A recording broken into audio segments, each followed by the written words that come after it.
கிறிஸ்துவுக்குள் பிரியமானவர்களே, கர்த்தரும் இரட்சகருமாய் இயேசு கிறிஸ்துவின் ஈடு இணையற்ற நாமத்தினாலே உங்கள் யாவருக்கும் என் அன்பின் வாழ்த்துக்கள் தெரிவித்துக் கொள்கிறேன். தேவன் அருளிய அப்பம் பிரேயர் மினிஸ்ட்ரி சேனல் மூலமாக உங்களோடு சந்திப்பதில் மிகுந்த மகிழ்ச்சி அடைகிறேன்.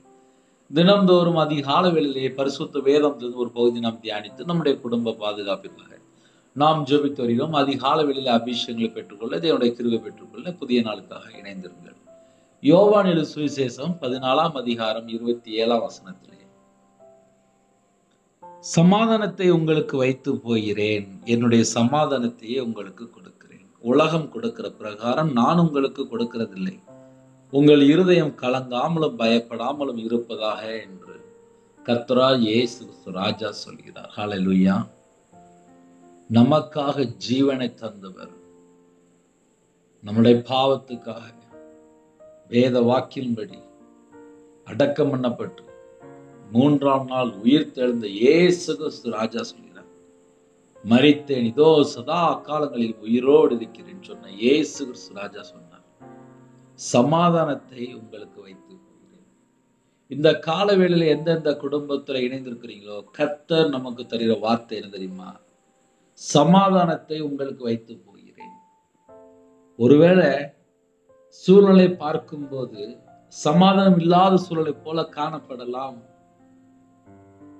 என சில குடும்பத்திலே குடும்ப பிரச்சனையா இருக்கலாம், வாழ்க்கை பிரச்சனையா இருக்கலாம், கடன் பிரச்சனையா இருக்கலாம், சரீரத்துல பலவிதமான விளையினமா இருக்கலாம், வியாதியா இருக்கலாம், சமாதானத்தை இழந்து போன சூழ்நிலையா இருக்கலாம். ஆனால் கர்த்தர் சொல்கிறார், சமாதானத்தை உங்களுக்கு வைத்து போகிறேன், என்னுடைய சமாதானத்தையே உங்களுக்கு வைத்து போகிறேன். கர்த்தருடைய பிள்ளைகளுக்கு ஒரு வாக்குத்தத்தம் என்ன தெரியுமா? என்னுடைய சமாதானத்தையே உங்களுக்கு வைத்து போகிறேன். எத்தனை குடும்பத்திலே, எத்தனை சூழலிலே நம்ம ஜெபம் பண்ணி கொண்டிருக்கிறோம். இப்ப என்னுடைய வாழ்க்கையில நான் சொல்ல முடியும், நான் 2014, 2015, 2016 ரொம்ப கடல்ல இருக்கும்போது நான் ஜெபம் பண்ணியிருக்கேன். ரொம்ப கஷ்டப்படும் போது ஜெபம் பண்ணியிருக்கேன். நிந்தைகள், அவமானங்கள், இப்படி பல சூழ்நிலை இருக்கும்போது ஜெபம் பண்ணியிருக்கேன். ஆனா இப்ப பார்த்தா 2020 நான் உயிரோட தான் இருக்கேன். என்னோட வாழ்க்கையில எல்லாம் முடிஞ்சு போச்சு அப்படின்னு ஒரு சூழ்நிலையில கண்ணீரோடு ஜெபிச்ச எத்தனையோ காரியங்கள் உண்டு. 2025 ரவிராஜ் இருக்கிற அப்படின்னா அது தேவன் கொடுத்த கிருபை, அவ்வளவுதான். பாவியா என் மேல கிருபையா இரும் என்று அர்ப்பணித்து ஜெபிக்க ஆரம்பிச்சேன். எனக்கு எப்படி ஜெபிக்கன்னு எனக்கு தெரியாது. ஆனா தேவனோட சமூகத்திலே, பாவியா என் மேல கிருபையா இருங்கப்பா, என் பாவத்தெல்லாம் மன்னிங்க, என் அக்கிரமத்தெல்லாம் மன்னிங்க, என் மீறுதல் எல்லாம் மன்னிங்க அப்படின்னு சொல்லி தேவனோட சமூகத்திலே தாழ்த்தி ஜெபிக்க ஆரம்பித்தேன். மனுஷன் பின்னாடியே போயிட்டு இருந்தேன். மனுஷனோட சத்தத்துக்கு செவி கொடுத்துட்டு இருந்தேன். மனுஷன் சொன்ன மாதிரியே வேலை பார்த்துட்டு இருந்தேன். மாந்திரியத்துக்கு, விக்கிரத்துக்கு, எல்லாத்துக்கும் பணம் கொடுத்து கடனில் கஷ்டப்பட்டு.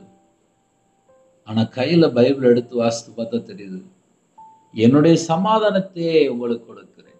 அவ்வளவு பெரிய சமாதானத்தை நமக்கு தந்திருக்கிறார். வேதம் சொல்லியது கொலோசியர்ல 1ஆம் அதிகாரத்தில், சிலுவையில் சிந்தின ரத்தத்தினாலே சமாதானத்தை உண்டாக்கி என்று எழுதப்பட்டு, நமக்கு சமாதானத்தை உண்டாக்கினார். சிலுவையிலே நமக்காக சமாதானத்தை உண்டாக்கினார். உலகம் கொடுக்கிற பிரகாரமாக அல்ல அப்படின்னு சொல்லி முடிச்சிட்டார். உலகத்துக்குள்ள எங்க திரும்பி பார்த்தாலும் கொஞ்ச நேரம் ஒரு சந்தோஷம் இருக்கும், கொஞ்ச நேரம் ஒரு சமாதானம் இருக்கும். சில குடும்பத்துல நைட் நேரத்துல நிறைய ட்ரிங்க்ஸ் எடுப்பாங்க. ஏன் பிரதர் அப்படின்னு சொல்லி கேட்டா, என் மனைவி விட்டுட்டு போயிட்டா, எனக்கு சொத்துலாம் இருக்கு, எனக்கு பிள்ளை இல்லை, நைட்டு தூக்கம் வரமாட்டுக்கு, நானே என்னெல்லாமோ பண்ணி பார்க்கேன், அதனால கொஞ்சம் ட்ரிங்க்ஸ் அடிச்சுட்டு நான் தூங்கிடுறேன், எனக்கு நிம்மதி இல்லை. இன்னொரு குடும்பத்துல நைட் ஆனா நான் தூக்கம் மாத்திரை போட்டாலும் எனக்கு தூக்கம் வர மாட்டேங்குது. சில குடும்பத்துல சமாதானம் இல்லை அப்படின்னு சொல்லிட்டு எங்கெல்லாமோ போய் பார்க்கறாங்க, எங்கேயாவது போனா சமாதானம் கிடைக்குமா? ஆனா இயேசு கிறிஸ்து சொல்கிறார், என்னுடைய சமாதானத்தையே உங்களுக்கு கொடுக்கிறேன்.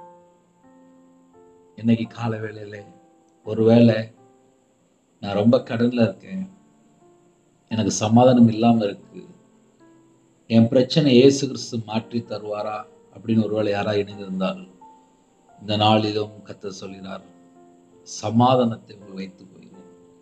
உங்க வாழ்க்கையில் எந்த சூழ்நிலும் சரி, அந்த பிரச்சனைக்கு ஒரு முடிவு உண்டு. கர்த்தர் மாற்றி தருவார். கர்த்தர் மாற்றி தருவார்.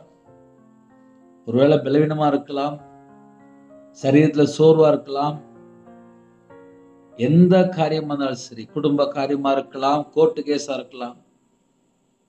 வாழ்க்கையில நான் தோல்வி அடைந்து விட்டேன், வியாபாரத்துல தோல்வி, எல்லாராலும் கைவிடப்பட்ட நிலைமை, எந்த சூழ்நிலையும் சரி, கர்த்தர் சொல்கிறார், என்னுடைய சமாதானத்தையே உங்களை வைத்து போகிறேன். அந்த சமாதானம் அப்படின்னு சொல்லி அந்த ஒரு கிஃப்டுக்குள்ள எல்லாமே இருக்கு. அவருக்கு ஒரு பெயர் இருக்கு, சமாதானத்தின் தேவன், சமாதான பிரபு. கர்த்தருடைய பிள்ளைகள் யாரெல்லாம் இணைந்திருக்கிறீங்களோ, நம்ம வாழ்க்கையிலே சமாதானம் எல்லா சூழ்நிலையிலும் இருக்கா? 24 மணி நேரம் நம்முடைய வாழ்க்கையிலே சமாதானம் இருக்கா? குடும்ப வாழ்க்கையிலே சமாதானம் இருக்கா? வேலைக்கு போற இடத்துல சமாதானம் இருக்கா? பிசினஸ்ல சமாதானம் இருக்கா? ஆபீஸ்ல வேலை பார்க்கீங்களா, அங்க இருக்கிற இடத்துல சமாதானம் இருக்கா? வெளிநாட்டுல இருக்கிறீங்க, சமாதானம் இருக்கா? ஒருவேளை ஊழிய பாதையில போயிட்டு இருக்கிறீங்களா, சமாதானமா இருக்கா? குடும்பத்துக்குள்ள ஒருமனப்பட்ட ஆவி இருக்கா? வீட்டுல ஒரு குடும்பமா ஜெபிக்க முடியுதா? பிள்ளைகளோட வாழ்க்கையில சமாதானம் இருக்கா? எல்லா சூழலிலும் சமாதானம் இருக்கா? அதை மட்டும் நம்ம யோசித்து பார்த்தாலே நம்ம நிறைய காரியங்களை புரிந்து கொள்ள முடியும். சில குடும்பத்துல இன்னைக்கு காலையில தான் நான் செய்தி கேட்கிறேன், நான் இயேசு கிறிஸ்துவை அறியாத ஒரு பிள்ளை, இன்னைக்கு தான் நான் புதுசா இணைந்திருக்கேன். கர்த்தர் சொல்லுகிறார், என்னுடைய சமாதானத்தையே உங்களுக்கு தருகிறேன். கவர்மெண்ட்ல நம்மளுக்கு ஏதாவது ஒரு கிஃப்ட் அனுப்புறாங்க அப்படின்னா டக்குன்னு இப்போ மெசேஜ் வந்துடுது, வாட்ஸ்அப்ல வந்துடுது, நியூஸ்ல வந்துடுது, பேப்பர்ல வந்துடுது. ஒரு கரண்ட் எடுக்க போறாங்க அப்படின்னா உடனே நமக்கு தெரிஞ்சிருது, நம்ம நம்பிடுறோம். ஆமா, வாட்ஸ்அப்ல வந்துட்டு நியூஸ் பேப்பர்ல போட்டாங்க, சொல்லிட்டாங்க, தகவல் சொல்லிட்டாங்க, உடனே கரண்ட் போயிடும் அப்படின்னு சொல்லி அதுக்கு மாதிரி பிளான் மாத்திடும். நமக்கு பரலோக கவர்மெண்ட் இருக்கு. அந்த பரலோக கவர்மெண்ட் நமக்கு விசேஷமான ஒரு வாக்கு தத்துவம் என்ன தெரியுமா? என்னுடைய சமாதானத்தை உங்களுக்கு வைத்து போகிறேன். இந்த உலகத்துக்குள்ள நிறைய சிற்றின்பம், நிறைய அழிந்து போற காரியங்கள்ல ஜனங்கள் சமாதானத்தை தேடி கொண்டிருக்கிறாங்க. ஒரு வாலிப பிள்ளை, 21 வயசு வாலிப பிள்ளை, இந்த வாலிப மகள் சொன்னா, அண்ணே நான் அந்த மாதிரி ஒரு அடிமையில இருக்கிறேன், இந்த அடிமையில இருந்து நான் வெளியில வரணும்னு நினைக்கிறேன், ஆனா என்னால முடியல. அதுக்கு காரணம் நான் இல்லைண்ணே, என் கூட இருக்க ஃப்ரெண்ட்ஸ் தான் பழக்கப்படுத்தி விட்டுட்டாங்க. ஆனால் என்னுடைய சிந்தனைக்குள்ளே, என்னுடைய எண்ணங்களுக்குள்ளே தாறுமாறா அந்த எண்ணங்கள் வந்து கொண்டே இருக்கு. எனக்கு ஒரு நிம்மதி இல்லை, எனக்கு ஒரு சமாதானம் இல்லை. அப்ப 21 வயசு வாலிப மகள் என்ன சொல்றா அப்படின்னா, அந்த பிள்ளையோட கூட இருக்கிற ஃப்ரெண்டுகள் கர்த்தரை விட்டு தள்ளி போற காரியத்திலே பழக்கப்படுத்தி விட்டாங்க. அந்த மகளுக்காக ஜெபிக்கும் போது கர்த்தர் ஒரு விடுதலை கொடுத்தார். ஆவிக்குரிய வாழ்க்கையிலே ஒவ்வொரு நாளும் நம்ம வளர்கிறதுக்கு முயற்சி எடுக்கணும். உங்கள் இருதயம் கலங்காமலும் பயப்படாமலும் இருப்பதாக. இன்னைக்கு நிறைய வீட்டுக்குள்ள என்ன இருக்கு, அவங்களுடைய இருதயத்துக்குள்ள என்ன இருக்கு? உங்கள் இருதயம் கலங்காமலும் பயப்படாமலும் இருப்பதாக என்று எழுதப்பட்டோம். நிறைய இருதயத்துக்குள்ளே கலக்கமும் இருக்கு, பயமும் இருக்கு. அப்படின்னா என்ன அர்த்தம் அப்படின்னா, குழப்பமும் இருக்கு, பயமும் இருக்கு. இந்த உலகத்திலே நம்ம எதை தேடிட்டு இருக்கிறோம்? சில குடும்பத்திலே கணவர் வெளியில போனதுக்கு அப்புறம் காலையில செல்போன் எடுக்க ஆரம்பிச்சிருவாங்க. அதுக்கப்புறம் சாயங்காலம் வீட்டுக்குள்ள வரும்போது செல்போன் ஓரமா வச்சிருவாங்க. கேட்டா பகல்ல ஃப்ரீயா இருக்கும்போது பேசணும்ப்பா அப்படின்னு சொல்லி ஒரே வார்த்தையில முடிச்சிருவாங்க. யார்கிட்ட பேசணும் அப்படின்னா, எங்க அம்மாட்ட பேசினேன், எங்க அப்பாட்ட பேசினேன், அண்ணன்ட்ட பேசினேன், அக்காட்ட பேசினேன், ஃப்ரெண்டுகிட்ட பேசினேன் அப்படின்னு சொல்லி ஒரு பெரிய லிஸ்ட் வரும். ராத்திரி நேரத்துல கணவர் வரும் பார்த்தா அவரு கொஞ்ச நேரம் போன் பேசிட்டு இருப்பார். ஆக மொத்தம் 24 மணி நேரம் இப்படியே போயிட்டு. நிறைய வீட்டுல ஒருமனப்பட்ட ஆவி இல்லை, குடும்பத்துக்குள்ளே சமாதானம் இல்லை, கணவன் மனைவிக்குள்ள ஐக்கியம் இல்லை, சமாதானம் இல்லை. இன்னைக்கு நிறைய குடும்பத்துல இதுதான் பிரச்சனை. ஆனா இயேசு சொல்கிறார், என்னுடைய சமாதானத்தை உங்களுக்கு தருகிறேன், உலகம் கொடுக்கிற சந்தோஷம் கிடையாது அப்படின்ட்டார். என்னுடைய சமாதானத்தையே உங்களுக்கு கொடுக்கிறேன். அவருடைய பாதப்படியிலே அர்ப்பணிப்போம். உங்க வாழ்க்கையிலே எந்த காரியத்திலே சமாதானம் வேணும், அது பிள்ளைகளுடைய வாழ்க்கையில இருக்கலாம், கணவருடைய வாழ்க்கையில இருக்கலாம், இல்ல சில குடும்பத்துல பிரிஞ்சு போயிருந்தாங்க, கோர்ட்டு கேஸ் சொல்லி நடந்துட்டு இருக்கு. இப்படி பல சூழ்நிலையில இணைந்திருக்கிறீங்க. சில வீட்டுல நிச்சயம் பண்ணியிருப்பாங்க, அதுக்குள்ள பணம் இல்லாம இருக்கும். சில குடும்பத்துல நைட் நேரத்துல கணவர் பார்த்தா பாவ அடிமையில் இருக்காரு. அது சில குடும்பத்துல தாய்மாருக்கு வீட்டுல நிம்மதியே இருக்காது. இப்படி எத்தனையோ சூழ்நிலை இருக்கு. அர்ப்பணிப்போம், தேவனுடைய சமூகத்திலே தாழ்த்தி கேட்போம். உங்க குடும்பத்துக்குள்ளே கர்த்தரா இயேசு கிறிஸ்து ராஜா வரும்போது சமாதானம். உங்க வீட்டுக்குள்ளே இயேசு வந்துட்டாலே சமாதானம். அவருடைய பிரசன்னம் உங்க வீட்டுக்குள்ள இறங்கி வரும்போது, சமாதான பிரபு இறங்கி வரும்போது, சமாதானத்தின் தேவன் இறங்கி வரும்போது, உங்க இதயத்துக்குள்ள தேவ சமாதானம் நிரப்பப்படும் போது, உங்களுடைய ஆவிக்குரிய வாழ்க்கையில எல்லா காரியத்திலும் ஒரு ஆசீர்வாதத்தை பெற்றுக்கொள்ள முடியும். ஹல்லேலூயா. அர்ப்பணிப்போமா? கண்களை மூடி நாம் ஜெபம் செய்வோம்.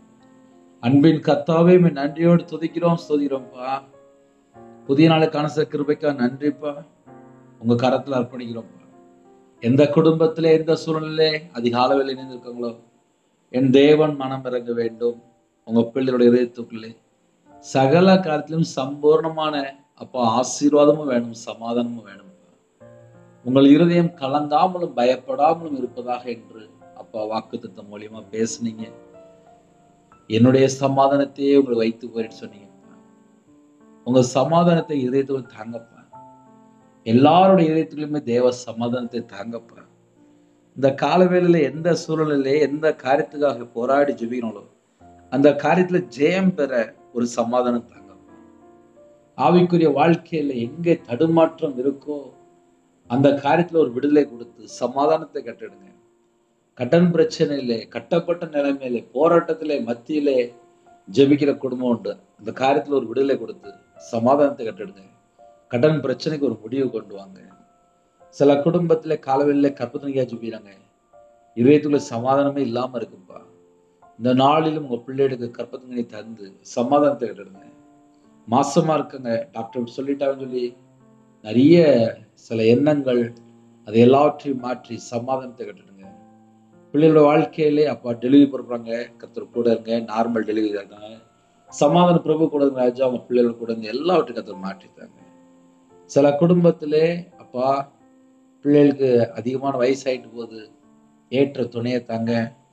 குடும்பத்துக்குள்ள ரட்சிக்கப்பட்ட ஒரு குடும்பத்தை தாங்கப்பா. அதுக்குள்ள வாசல் திறந்துதாங்க. திருமணம் முடிந்ததுக்கு அப்புறம் எத்தனையோ சூழ்நிலையில கர்த்தரை விட்டு தள்ளி போயிட்டாங்க. அந்த குடும்பம் மனம் திரும்ப வேண்டும், மறுபடியும் கர்த்தர் பிரியமானபடி வாழ வேண்டும். எல்லா தடைகள்லாம் விலக்கி அப்ப அவங்க பிள்ளைகளுக்கு ஒரு சமாதானத்தை கட்டுங்க. எல்லா குடும்பம் ரட்சிக்கப்படணும், மனம் திரும்பணும், பாவ மன்னிப்பை பெற்றுக்கணும், ஞானஸ்நானம் எடுக்கணும், ஜீவ புஸ்தகத்துல ஒவ்வொருடைய பேர் எழுதப்படணும். கிருபை செய் தேவனர்களே. அப்ப மினிஸ்டர் மூலியமா இணைந்திருக்கிற எல்லா குடும்பத்தையும் கர்த்தர் பொறுப்படுத்துங்க. காலை வேளையில வாட்ச்மேன் ஜெபிக்கிறாங்க, செக்ரட்டரி ஜெபிக்கிறாங்க, போலீஸ் ஆபீஸ் ஜெபிக்கிறாங்க, ஆர்மில ஜெபிக்கிறாங்க, அதிகாரிகள் ஜெபிக்கிறாங்க, தலைவர் ஜெபிக்கிறாங்க, காலவேளையில டிரைவிங் லைன்ல போறாங்க. எத்தனையோ குடும்பத்துக்குள்ளே அப்பா விவசாயத்துல இருக்காங்க.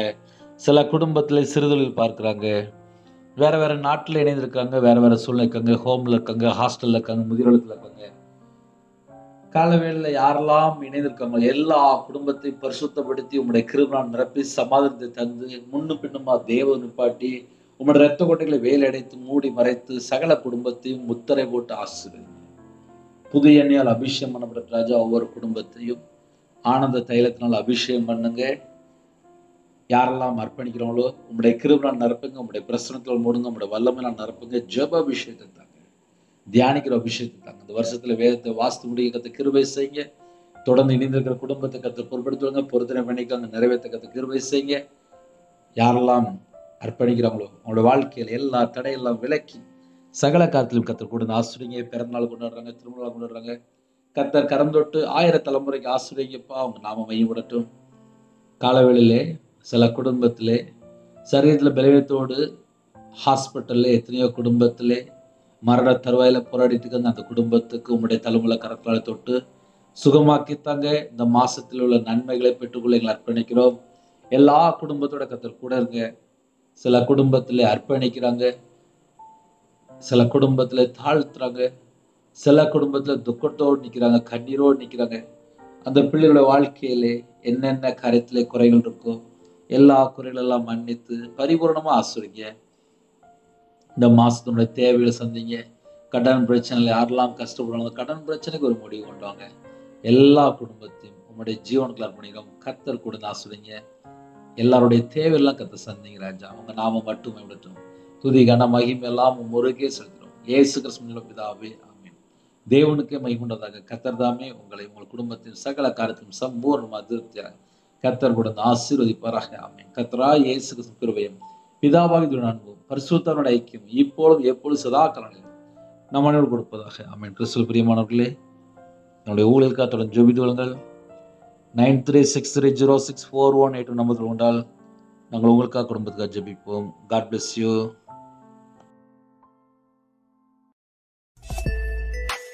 Thanks for watching.